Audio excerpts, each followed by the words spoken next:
Olá pessoal, hoje eu vou mostrar para vocês como é que nós delimitamos uma bacia hidrográfica dentro do QGIS.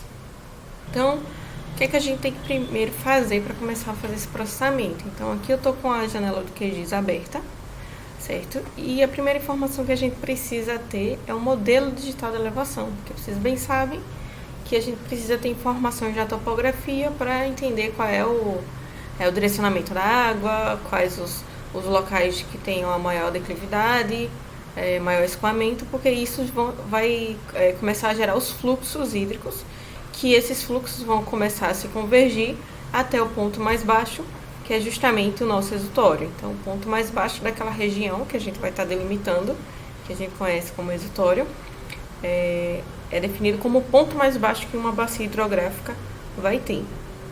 Então, aqui com vocês hoje eu vou utilizar como exemplo a bacia hidrográfica do rio Paraíba do Meio, que tem a sua nascente no estado de Pernambuco e deságua na laguna Manguaba, em Maceió, Alagoas, certo? Então, a primeira coisa que nós temos que fazer é obter esses tais modelos digitais de elevação. Então, um dos sites mais conhecidos é o Topodata, tá? Ligado ao INPE.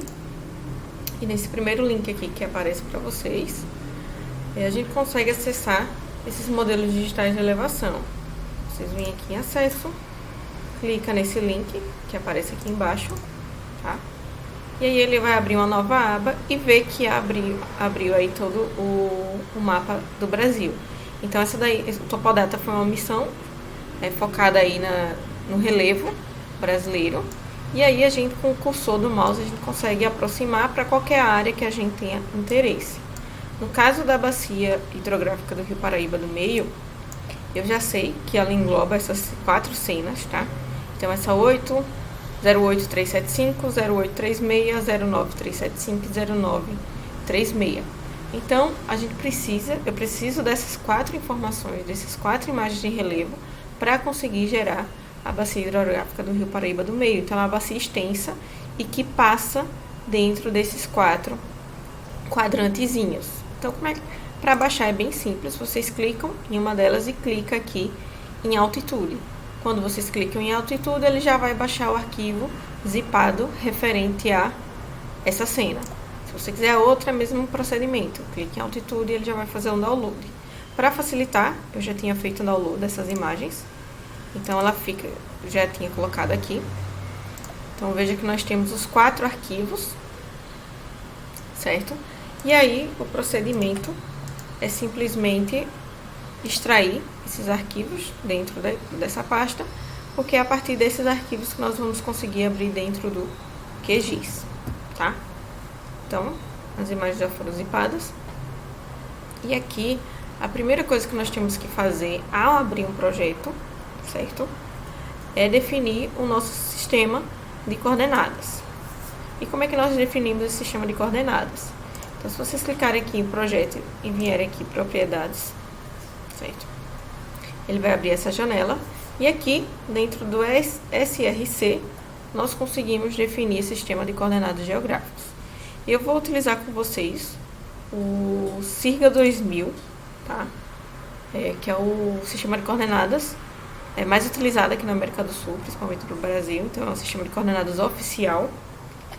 Então, se a gente simplesmente digitar, ele já aparece. Então, vê que quando eu clico aqui, ele já foca nessa areazinha que é justamente a América do Sul e o Brasil está aí inserido dentro dele. Então, a gente aplica e ok, certo? Tá? E aí, qual é o primeiro procedimento que nós temos que fazer? Então, em posse daquelas imagens, daquelas cenas de relevo, nós vamos adicionar ele aqui dentro do nosso projeto, tá? Então, vamos aqui achar, tá na minha área de trabalho. Então, dentro da área de trabalho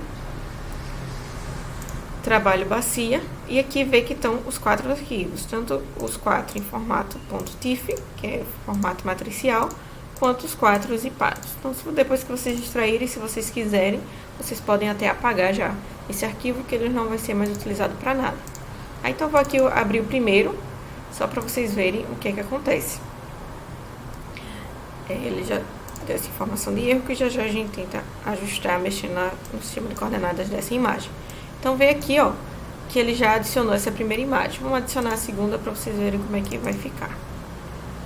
Então, vê aqui que a segunda, a gente consegue ver até uma divisão bem nítida, né? A gente consegue saber onde uma começa e onde a outra imagem termina, certo? E aí, eu preciso adicionar as outras duas para completar aquelas 4 cenas, aqueles 4 quadrantes que compõem a região onde a minha bacia hidrográfica está inserida. Então, eu vejo que se eu desmarcar qualquer uma dessas imagens, a nossa fotografia desse relevo, ele fica faltando uma das fotos, né? Vamos chamar assim de fotos. Então, qual é o primeiro procedimento que a gente precisa fazer? Nós precisamos criar um mosaico. Esse mosaico ele vai ter o papel de juntar todas essas nossas 4 cenas, 4 imagens, em uma única. Porque é a partir dessa única que nós vamos conseguir fazer todos os processamentos. A gente não consegue inserir essas 4 cenas a cada vez que nós vamos fazer o processamento. Então, a gente precisa ter uma cena de referência, e essa cena de referência vai ser justamente o nosso mosaico que nós vamos criar agora. Tá? Então, a partir dessas 4 imagens, essas 4 cenas, nós conseguimos fazer o mosaico. Então, para criar o mosaico é bem simples. É só a gente vir aqui em raster, tá? Essa funçãozinha aqui em cima, na barra de ferramentas, e clicar em miscelânea, tá? Então, miscelânea, vocês vão ver que vai abrir essa outra abinha, essa outra janelinha, e é só clicar em mesclar, tá? Então, aqui dentro dessa janela que abre, vê que ele pergunta quais são as camadas de entrada. Então, as camadas de entrada vão ser justamente as nossas 4 cenas. Então, vê que as 4 cenas que a gente adicionou aqui ao projeto já estão aparecendo aqui dentro. Tá? Então, a gente marcam as 4, clique em OK. A gente geralmente utiliza essa opção de float, tá? Que vai estar considerando números inteiros, certo? E aqui a gente tem a opção mesclado. Vê que ele tem aqui a opção salvar em arquivo temporário e tem essa opção aqui desses 3 pontinhos aqui ao lado. O que é que isso significa? Se a gente colocar essa função para executar sem direcionar onde que esse nosso arquivo, onde esse nosso mosaico vai ser salvo, vai ser criado um arquivo temporário. E se por acaso a gente fechar o programa sem querer, faltar energia, o computador desligar, a gente perde essas informações que foram criadas como arquivo temporário. Então, eu recomendo sempre que vocês coloquem o nome para o arquivo e a pasta onde ele vai ser salvo. Então, para isso, é só você clicar aqui nesses 3 pontinhos, salvar no arquivo, e aí vamos para a nossa pasta. Então, eu estou aqui trabalhando dentro dessa pasta, trabalho bacia, tá? E aí, aqui eu vou dar o nome a esse arquivo. Então, eu vou chamar de mosaico, certo? Mosaico. Salvar, tá? Então, quando essa função for executada, o arquivo ele vai ser aberto após executar o algoritmo, já que essa caixinha está marcada, e ele já vai estar salvo dentro dessa minha pasta, dentro desse arquivo chamado mosaico. Então, se acontecer alguma coisa, esse arquivo não vai ser perdido. Então, sempre que vocês criarem arquivos temporários, ao fechar o programa, eles se perdem. A não ser que, após gerar os arquivos temporários, vocês vão lá e coloquem para eles serem salvos como um arquivo físico, tá? Então, vou colocar aqui para executar e vamos aguardar aí enquanto o programa ele roda. Então, aqui ele já finalizou, tá? E a gente fecha. E aí, ó, vejam que aqui ele criou o nome mosaico. E se eu desmarcar todas aquelas cenas que a gente adicionou inicialmente, nós temos um único arquivo. Então, se eu desmarco o mosaico, ele some. E se eu marco de volta, ele reaparece. Então, vê que a gente conseguiu juntar todas aquelas 4 imagens em uma única só. Então, agora, a partir de agora, todo o nosso processamento vai ser baseado nessa imagem. E aí, a gente pode até remover essas 4 para a gente não se confundir. Então, você seleciona as 4 e clica aqui em remover camada. Ele vai perguntar se a gente quer remover e só dizer que é OK. Então, pronto. A partir de agora, a gente vai trabalhar exclusivamente com esse arquivo, que já é o nosso mosaico e é justamente o que nos interessa. E aí, qual é o nosso próximo passo? Tá? Então, o nosso próximo passo, a gente precisa utilizar uma função específica para a geração de bacias hidrográficas. Então, aqui dentro do QGIS com GRAS, tá? Então, o IFGRAS, que é um plugin que dentro desse GRAS ele tem vários módulos que já realizam funções específicas. Então, como a geração de bacias hidrográficas é muito comum em software de geoprocessamento, ele já tem uma função específica para estar fazendo a geração dessas bacias. Certo? Então, a gente precisa achar essa função que eu vou dizer para vocês. E muitas vezes a gente utiliza uma barrinha que fica aqui para a gente estar pesquisando as funções que facilita. Mas quando ela não está aparecendo, o que é que a gente tem que fazer? Nós podemos vir aqui em processar e clica aqui em caixa de ferramentas, ou para quem já tem familiaridade e conhece os atalhos, Ctrl Alt T. Então, quando eu clico nela, vê que criou essa caixinha, e dentro dessa caixa de ferramentas de processamento, estão todas as principais funções que a gente utiliza dentro do QGIS. Então, além da barra de ferramentas que nós temos aqui, a gente também tem essa caixa de ferramentas. E aqui agora eu vou digitar a função específica, que é r.watershed. Então, vê que já apareceu aqui a função que eu estou querendo. Watershed em inglês nada mais é do que bacia hidrográfica. E se a gente coloca o cursor aqui, vê que ele dá uma ajuda, ele faz uma descrição do que essa função faz. Então, vê aí que é um programa de criação de bacias hidrográficas. Então, essa função r.watershed, que é de geração de bacia hidrográfica, se a gente dá um duplo clique, a gente abre essa janelinha. Então, vê que o arquivo de entrada que ele pede é justamente a elevação. E se nós olharmos aqui em camadas, mosaico é o único arquivo que a gente tem de elevação, que é justamente a composição das 4 cenas que nós fizemos no passo anterior. Então, até se vocês clicarem, não vai ter nenhuma outra opção. Então, mosaico tem vários parâmetros que são opcionais. Se vocês quiserem dar uma refinada, pode. Se não, pode deixar do jeito que está nesse processamento. E um que eu gosto de definir é essa questão do tamanho mínimo do exterior da bacia hidrográfica. Então, se a gente deixar em aberto, qualquer tamanho de bacia vai estar aparecendo. Então, eu vou refinar aqui, como essa é uma bacia relativamente grande, eu posso refinar um tamanho mínimo alto.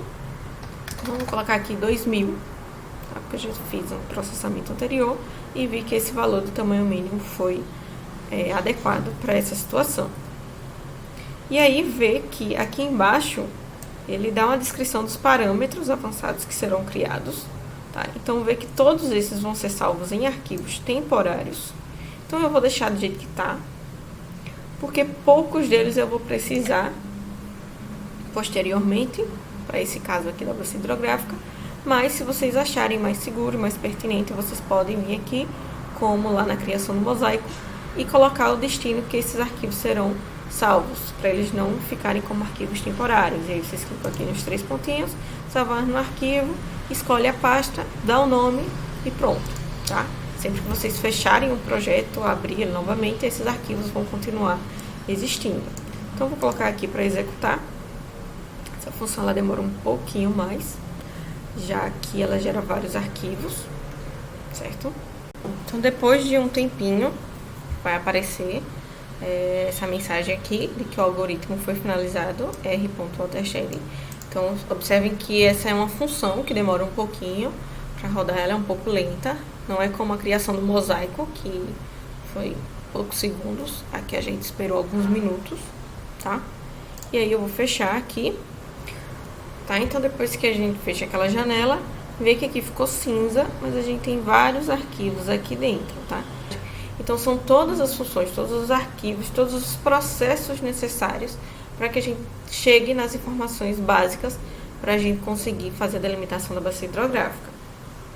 Então, qual é o nosso próximo passo? Eu vou aqui mostrar para vocês como é, então, que a gente faz a delimitação da bacia específica que a gente quer, porque todo o processamento que ele fez até agora foi em relação a toda essa área, todo esse mosaico que a gente definiu inicialmente. Mas nós queremos, como eu disse para vocês lá no começo, a bacia de estudo hoje, que eu vou utilizar como referência, a bacia hidrográfica do Rio Paraíba do Meio. Então, como é que eu sei qual é a região da bacia do Rio Paraíba do Meio? Então, eu vou desmarcar aqui essas imagens e vou deixar marcado apenas segmento de fluxo. Mas deixa eu comentar aqui para vocês sobre a direção de drenagem antes disso. Vê que nesse arquivozinho, nessa imagem que ele gera, a gente consegue ver alguns pontos mais baixos. E esses pontos baixos aqui, vê que o segmento de fluxo que estava marcado, a gente estava conseguindo ver bem. Mas, na verdade, essas linhazinhas brancas que nós estamos vendo são os caminhos que a água vai percorrer após cair nesse terreno. Tá? Então, se a gente marcar aqui segmento de fluxo, vê que esses corpos hídricos que são formados, eles acabam se confluindo e formando novos corpos hídricos, e eles vão seguindo, vão se unindo a outros afluentes até chegar ao exutório. Mas como é que a gente vai definir qual é o nosso exutório? Vê que se eu deixar só o segmento de fluxo, ele fica vários corpos hídricos, aí delimitado, e aí às vezes fica difícil a gente conseguir descobrir, essa é a palavra, qual é o ponto do exutório de uma determinada bacia hidrográfica. Então, se vocês pesquisarem na internet, vocês conseguem facilmente arquivos shapefile que tenham essas informações de bacias hidrográficas de Brasil, bacias hidrográficas de Alagoas, bacias hidrográficas de Pernambuco, certo? E aqui eu vou colocar como exemplo para vocês um arquivo com as bacias hidrográficas que estão localizadas dentro do território alagoano. Não sei se vocês estão lembrados, mas a bacia hidrográfica do Rio Paraíba do Meio, ela tem como seu exutório, seu ponto de deságue, o estado de Alagoas, mais precisamente a Laguna Manguaba, aqui em Maceió. Tá? Então, eu tenho esse arquivo, vou colocar aqui embaixo na descrição para vocês fazerem esse download também. E aqui, ó, vê que dentro da pasta tem esse arquivozinho, além do mosaico que foi criado, né? Também tem esse arquivo bacias. Então, se eu dou um duplo clique, vê que aqui o fundo já ficou. Esses erros geralmente são definidos com alguma divergência entre o sistema de coordenadas e às vezes a gente precisa fazer alguns ajustes, tá? Então, deixa eu tirar esse erro aqui para não atrapalhar tanto. Tá? Então, aqui, ó, vê que aqui no fundo a gente tá com o nosso segmento de fluxo e aqui por cima eu vou tirar essa cor aqui para vocês verem, tá? Então, se a gente dar um duplo clique, ele vai abrir aqui propriedades e aqui em simbologia, vê que a cor que tá aparecendo é justamente essa cor daqui. Então, vou colocar aqui preenchimento simples, estilo de preenchimento sem pincel, tá? Então, ele vai ficar transparente no meio e só vai ter as bordas. Então, traço eu vou colocar vermelho, tá? Pra dar uma destacada boa. E vou aumentar um pouco a largura desse traço. E vou aplicar aqui pra vocês verem. Então, vê que a gente consegue já ver quais os segmentos de fluxos que estão dentro de cada uma das bacias, certo? E aí, se vocês vierem com esse izinho aqui, ele dá informação de qual é a bacia. Então, onde eu cliquei ali, era uma divisão entre a bacia hidrográfica do Rio Paraíba do Meio e a bacia do Rio Ipanema, tá? Então, se vocês olharem aqui, ó, bacias. Quais foram as bacias que esse identificador identificou com esse clique? Bacia hidrográfica do Rio Paraíba e bacia hidrográfica do Rio Ipanema. Então, eu cliquei por aqui. Então, vamos clicar só aqui nesse ponto baixo. Então, ele vai identificar essas bacias mais baixas. Se eu clicar aqui desse lado, ele vai identificar a bacia do Paraíba do Meio e a bacia do Rio Mundaú. Então, eu já sei, eu já conheço a localização e o formato da bacia hidrográfica do Rio Paraíba do Meio. E eu sei que essa bacia aqui, deixa eu tirar esse identificador para facilitar, essa bacia que tem esse iniciozinho aqui um pouquinho largo, depois dá essa achatada e ele se alarga e vem até a Laguna Manguaba. Então, se vocês observarem bem aqui, a Laguna Manguaba, então aqui é o nosso complexo Selmi, Laguna Mundaú e Laguna Manguaba. Eu sei que essa é a nossa bacia do Rio Paraíba do Meio e que ela deságua aqui bem próximo à laguna. Bem próximo não, na laguna. Então, se vocês observarem, olha como esse segmento de fluxo ele vem convergindo e aqui ele começa a ficar um fluxo só. Por quê? Porque esse é justamente o rio principal da bacia do Rio Paraíba do Meio e ele vem até o seu exutório, que é a Laguna Mundaú.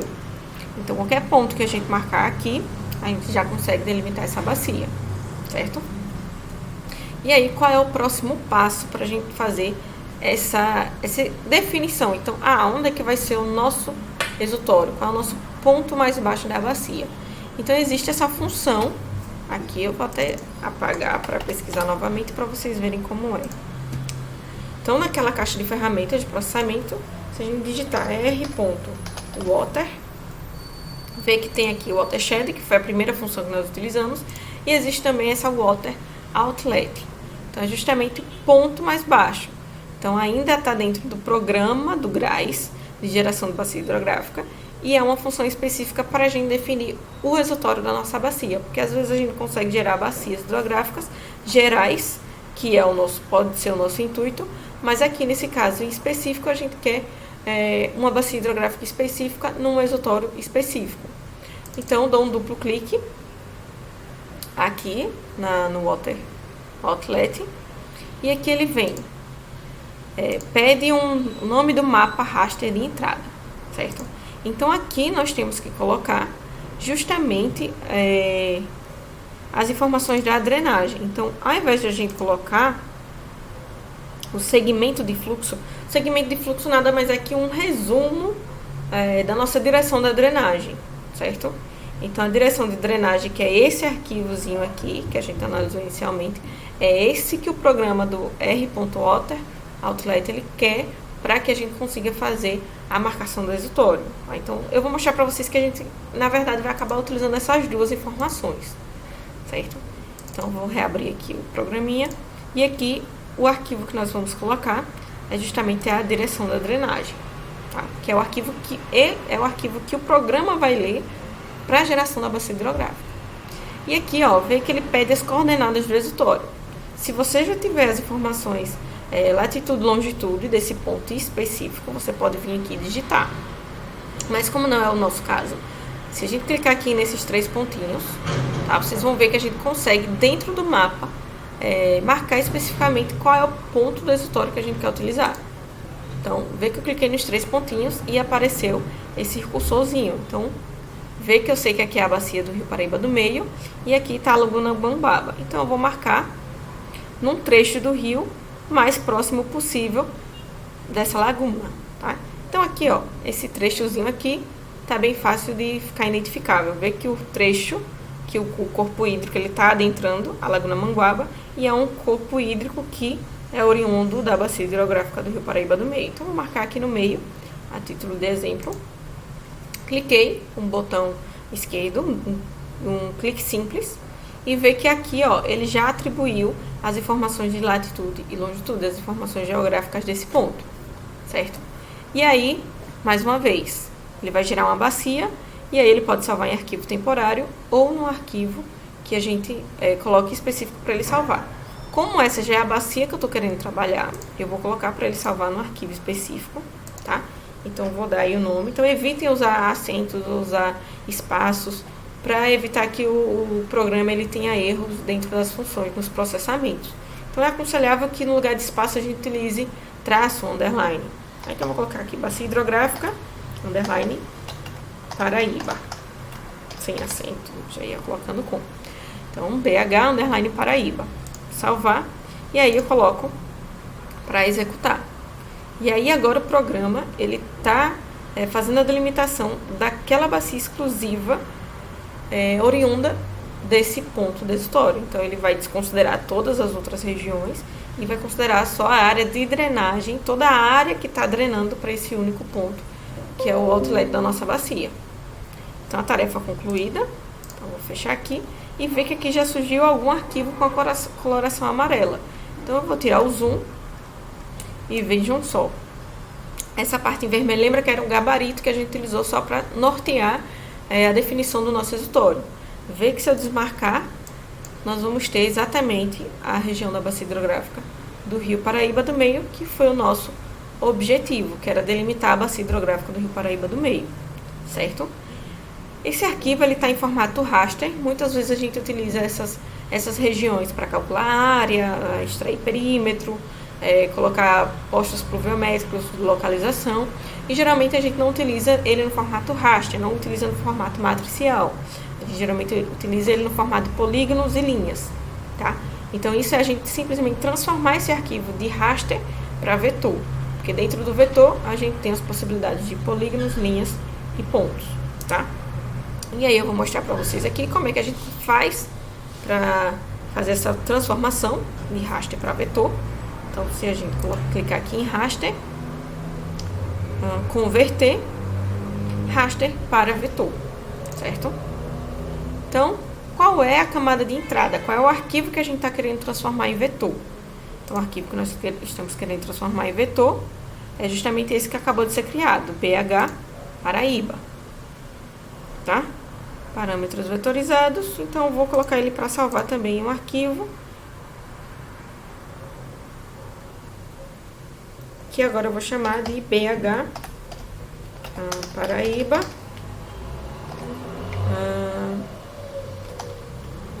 polígono. Salvar.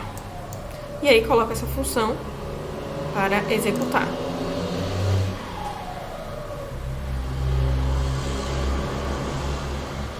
E aí, se a gente fechar aqui, a gente vê que um novo arquivo foi criado. Então, esse roxinho e esse amarelo. Se eu desmarcar os dois, a gente fica só com o segmento de fluxo. Se eu marcar esse em formato de raster, então se eu clicar aqui no meio, ele vai dar informações desse pixel em especial, né? Essa região que a gente está marcando. E se eu desmarcar ele, vou selecionado, e clicar nesse, a gente tem aqui um formato poligonal. E aí a gente pode mexer na simbologia dele da mesma forma que nós mexemos para aquele arquivo no gabarito. Então, não gosto de colocar preenchimento. Vou dar um destaque aqui agora para verde, para indicar que é o nosso arquivo final da nossa bacia, já no formato polígono. Vou aplicar e OK. Então, vejam aí a nossa bacia hidrográfica do Rio Paraíba do Meio, delimitada através de um exutório e já transformada em polígono, ok? Então, nos vemos em breve. Até mais.